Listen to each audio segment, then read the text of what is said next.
to Clive Steeper, an award-winning business coach and leader who loves helping people to improve their performance. Welcome, Clive. Hi. And I know you've got a lot of business experience running fast growth companies, and you have coaching skills that you've been using for many years with clients, as well as a passion for performance, which I understand began in your childhood with an interest in cars. Yes, indeed. Yes, as a young boy, I was always active, could never sit still. But the thing I loved to do was to play with my toy cars and make imaginary roads and villages and drive round. And that's really where it all began in my imagination. So from that imaginary world of cars, Clive, how did you get into motorsport for real? Because I understand that you have worked in Formula One and also been a team manager for Le Mans. Probably in one sense, because I was stupid. I just wanted to find out what it was like going fast. And I was always trying to ride my bike as fast as I could. Where my father worked, it was on an airfield and they used to race go-karts. So I got to meet some of the people there.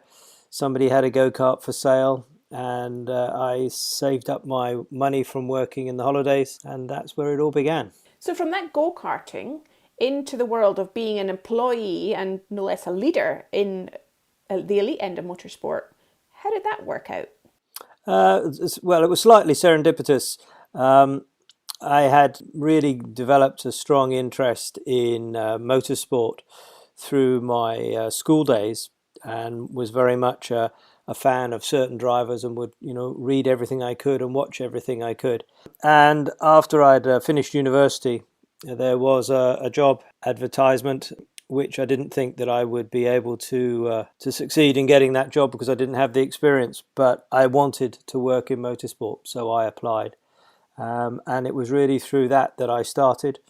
I joined as a tyre engineer, knowing nothing about tyres, and very quickly learnt. And I think out of that, what became clear is if you have a genuine passion for something, you can really quickly develop some of the other skills that are necessary because you want to. You found yourself working for Goodyear and you were able to move your way up through working with different types of drivers. Tell us a bit more about that. I think when I first started, we were all young guys. I was a young engineer, they were young drivers. There were people of all sorts of cultures, so therefore from all over the world. And one of the things that became clear to me very quickly is when they're in the cockpit, they're driving, they're high on adrenaline and emotion.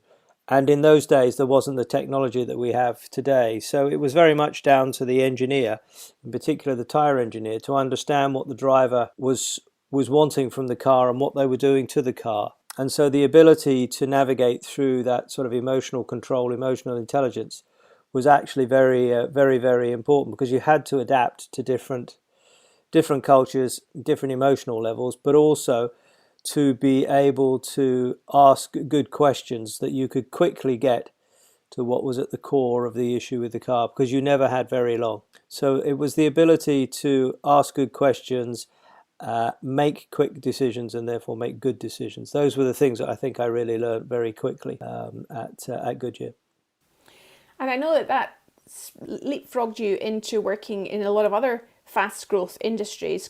I understand creating solutions that had never existed before. That must have been fascinating. Tell us more about that. Yeah, it was. It really did bring together some of the things that I'd learnt in racing. Not that I knew that at the time, but I think when you're going into the unknown, and to an extent I think you yourself will know this with some of your endeavours, so confidence in and belief that you can work and perform well in a risk situation, that you've prepared for the venture that you're going to do. Performance, I've touched on this, the ability to make decisions quickly and to assess things quickly, and having agility and adaptability. If you're going into the unknown, it might not all work out quite as you expected.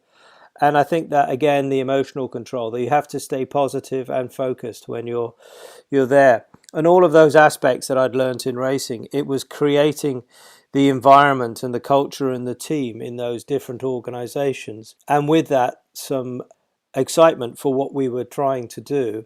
And also, I think one of the other very key, for me, I call it a lubricant, was to have fun and to have some humour in what was going on, because there would be mistakes. and those aspects have to be have to be accepted and dealt with. I understand the importance of giving people space to be creative and, as you say, Clive, make mistakes.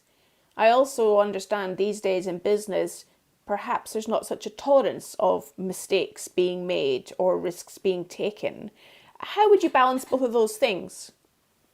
I think for me, what I've created before now is a tolerance framework, so that people know that it's, that everything cannot be perfect. I think the other piece that is involved in this is the human transaction. It's the human conversation.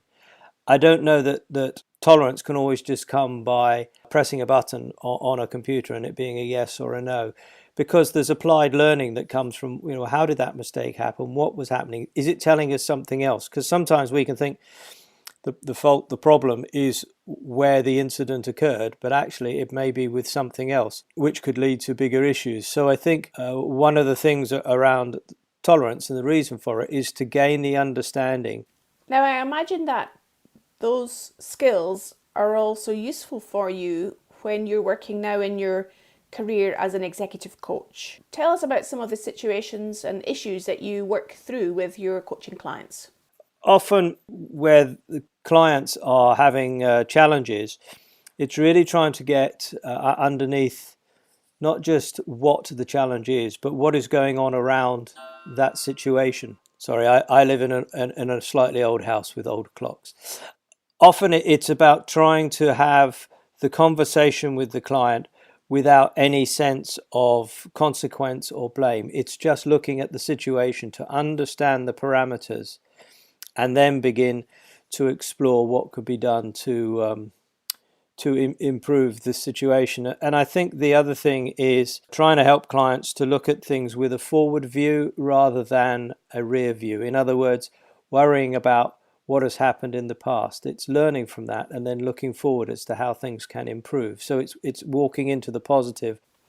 The sense I get from how you're describing that, Clive, is that the coaching relationship sounds like it needs to be a very safe space for a client to work in. Would I be reading that right? You'd be absolutely correct. Well done. It's not only safe, but also it's I encourage them to think without constraints. So to consider things that they might not have considered before. Don't worry if it sounds silly. Don't worry if it's something you can't do now. But if it might help the situation going forward, let's look at that, how and why, and explore that. Which comes back to your earlier question about working in areas of innovation and creating things that have not been done before. You have to think differently. That might assume then, Clive, if you want your clients to think differently, I perhaps put the challenge to you, is how do you encourage yourself to take risks and think differently? So how do you role model what you want to see in your clients? One of the things I try to do is to put myself into their boots, into their perspective, and think about things from their point of view. And given I work across a number of different industries, it isn't about having the industry knowledge per se. It's understanding their boundary conditions. And I think the other thing that I do, both when I'm in the coaching session and after the coaching session, is to do some deep reflection on what went on, what could have been done differently, to see if there was anything else I could have done or could do at the next session. So reflection is an important part of helping you to take risks and step out your own comfort zone. Is that something you do on your own, or do you work with a coaching supervisor on that? I work with myself and my supervisor. I'd say it's a bit more than important. I'd say it's absolutely vital. I think my knowledge from performance is if you are not reflecting on your performance, if you are not preparing yourself for the next performance, it doesn't work. I can't just jump in my racing car and drive at the front of the grid. I could drive in the middle of the grid, but I wouldn't be able to get to the front. I have to prepare for it.